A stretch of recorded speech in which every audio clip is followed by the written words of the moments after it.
آپ کی اولاد کو محفوظ رکھ کر کے جوانی دی تو تم کو تو جگہ میں خدا کا شکر ادا کرنا چاہیے. لیکن لے لے ڈھولک جونے سونے کے تھالا میں جونا پر سونے کے تھالا میں جونا پر اتنی جھٹھی نہ ہوتا.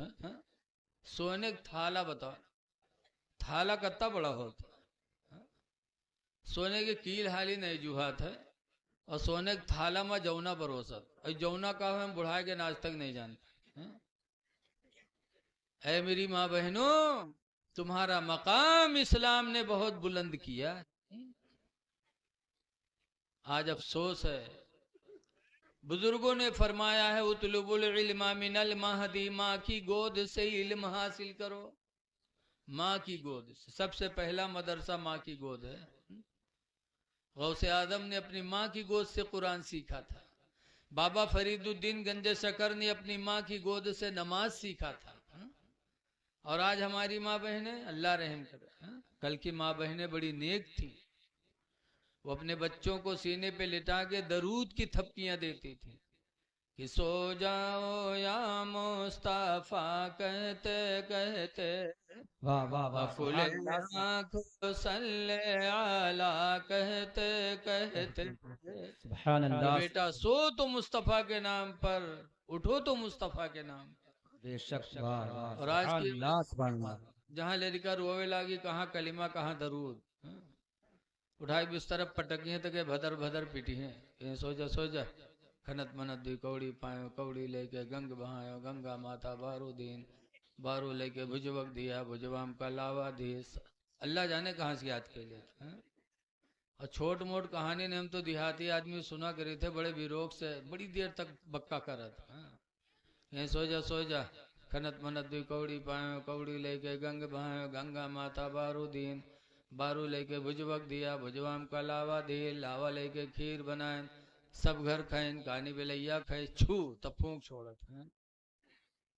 بتا جب مہتاری اتنی بڑی جھٹھن ہے چوڑیلین کہا تھا کھیر بناؤ سب گھر کھائیں کہانی بلیا کھائے. بتاؤ ہم بڑھائے گئے آج تک کہانی بلیا نہیں دیکھ پاوا اور ان کا کہانی بلیا روز ملت ہے. اللہ جانے بلیا کہانی ہے کہ خدا ہی کہانی ہے. اے میری ماں بہنوں قرآن تمہاری اصلاح کے لیے نازل ہوا ہے. آج ہم جھوٹ بولتے ہیں اور قرآن بھی پڑھتے، مسلمان بھی کہتے کہ ہم مسلمان ہیں، جھوٹ بھی بولتے.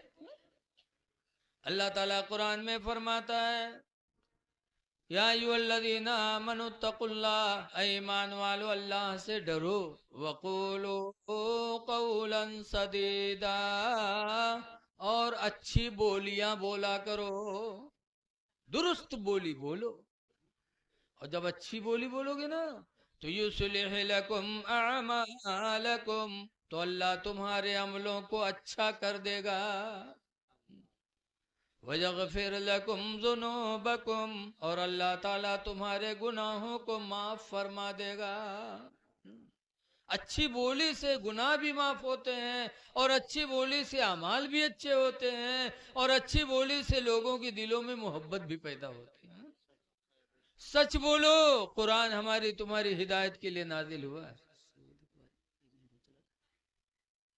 بتایا تو بھیا پہلے ہی بتا دیا، آپ سنے ہی نہیں، آپ کام میں لگے تھے. قرآن ہدایت کے لیے نازل ہوا ہے. آج ہم میں آپ میں بہت کمیاں ہیں، بہت زیادہ کمیاں ہیں. آج ہماری روزی کیسی ہے بتاؤ. آپ کے گاؤں میں حافظ جی تیار ہوئے اور حافظ قرآن کا بڑا درجہ ہے. حدیث پاک میں من قرأ القرآن وعمل بما فیہ، جس نے قرآن پڑھا اور اس پر عمل کیا، البس والداہ تاجا یوم القیامہ، تو قیامت کے دن اس کے ماں باپ جنتی تاج پہنائے جائیں گے. تاج، اور تاج کس کو ملے گا؟ جو جنتی ہوگا اسی کو ملے گا، دوزخی کو تھوڑی ملے گا. حضور فرماتے ذوق اشد من ذوق शम्स, उसकी सूरज, उसकी चमक सूरज की भी चमक से ज्यादा होगी। ऐसा ताज अल्लाह कुरान पढ़ने वाले के वालिदैन को अता करेगा। फमा ज़न्नकुम मन क़राअल कुरान, तो सरकार फरमाते हैं तुम्हारा गुमान उसके बारे में क्या होगा जिसने कुरान पढ़ा होगा। जब कुरान पढ़ने वाले के वालिदैन को अल्लाह ये मकाम देगा तो पढ़ने वालों को कितना बड़ा मकाम अता फरमाएगा। लेकिन आज लोग अपने बच्चे को हाफिज नहीं बनाते कि हाफिज मौलवी बनी है तो कत्ता कमाई है, इमामत करी है कहूँ 5,000 6,000 7,000, वो कोई के फातिहा करे नहीं गए तो वहाँ नदारत। आजकल जिके कहूँ नितईपन नहीं चलते, मस्जिद के इमाम पर नितईपन चलत। जो आएगा वो मस्जिद के इमाम पर अपना गुस्सा दिखाएगा। ऐ लोगों, इन पर गुस्सा जाहिर न करो।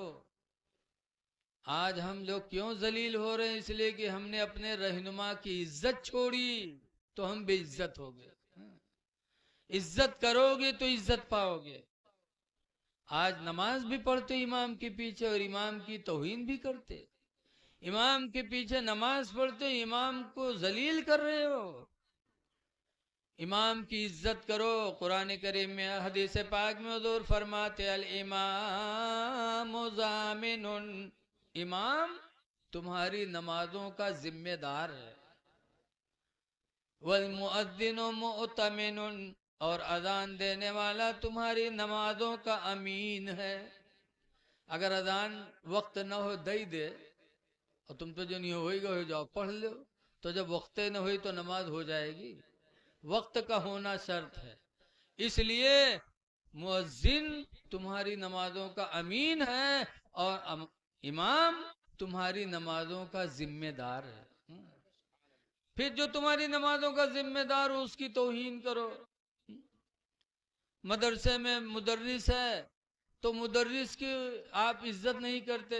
आप सोचते हो कि हमरे 50 बीघा जमीन, हम जिम्मेदार आदमी हैं, मौली साहब आवे हमरे लड़का के तेल लगावे। अरे तो कम से कम तारीख सुनो। बगदाद शरीफ है, वहाँ के एक बादशाह थे हारून रशीद, बादशाह थे। उनके 2 लड़के थे, 2 का नाम था अमीन और मामून। इमाम मोहम्मद का मदरसा चल रहा था बगदाद में, तो बादशाह ने इमाम मोहम्मद को बुलवाया है, कहा मेरे 2 लड़के हैं, लड़कों को यहाँ आकर के दरबार में पढ़ा दिया करो। तो इमाम मोहम्मद ने कहा मेरे पास टाइम नहीं है आने का, मदरसे में भेज दो। तो कहा अच्छा भेज देंगे, अलग से पढ़ाना मेरे बच्चों को। कहा ये भी मेरे पास टाइम नहीं, जहाँ सब बच्चे पढ़ेंगे आपके बच्चे भी पढ़ेंगे। तो हारून ने भेज दिया अमीन मामून को, चले गए। 1 हफ्ता गुजरा, नहीं 15 दिन गुजरा, तो हारून बादशाह ने सोचा कि जाएं देखे मेरे बच्चे पढ़ते हैं कि खेलते हैं। तो घोड़े पर बैठे और इमाम मोहम्मद के मदरसे में पहुंचे तो क्या देखा कि इमाम मोहम्मद वजू कर रहे थे और वजू का आखिरी हिस्सा पैर धुल रहे थे, और बादशाह का लड़का अमीन लोटा में पानी लिए उनके पैर पे डाल रहा था। तो हारून बादशाह ने देखा कि मेरा लड़का पानी डाल रहा है इमाम मोहम्मद के पैर पर, इमाम मोहम्मद पैर धो रहे हैं। तो हारून घोड़े से उतरे और जिस कोड़े से घोड़े को मारते थे उसी कोड़े से अपने लड़के अमीन को मारने लगे। तो इमाम मोहम्मद ने समझा कि शायद मेरे पैर पे पानी डाल रहा था इसलिए मार रहे हैं। तो कहा हारून मैं उस्ताद हूँ, क्या उस्ताद की खिदमत नहीं की जाती है जो आप मार रहे हो? तब हारून ने कहा हुजूर इसलिए नहीं मार रहा हूँ कि आपके पैर पर पानी डाल रहा है, मैं इसलिए इसको मारता हूँ कि एक हाथ से पानी डालता है, एक हाथ अपने कमर पे रखे है। इसको चाहिए था कि एक हाथ से आपका पैर धुलता, दूसरे हाथ से पानी डालता, तब इसको इल्म दीन की दौलत मिलती। एक बादशाह ने अपने लड़के को ये ज़हन दिया कि जब उस्ताद के पैर को अपने हाथों से धुलोगे तब तुम्हें अल्लाह ताला उनके वसीले से इल्म अता फरमाएगा।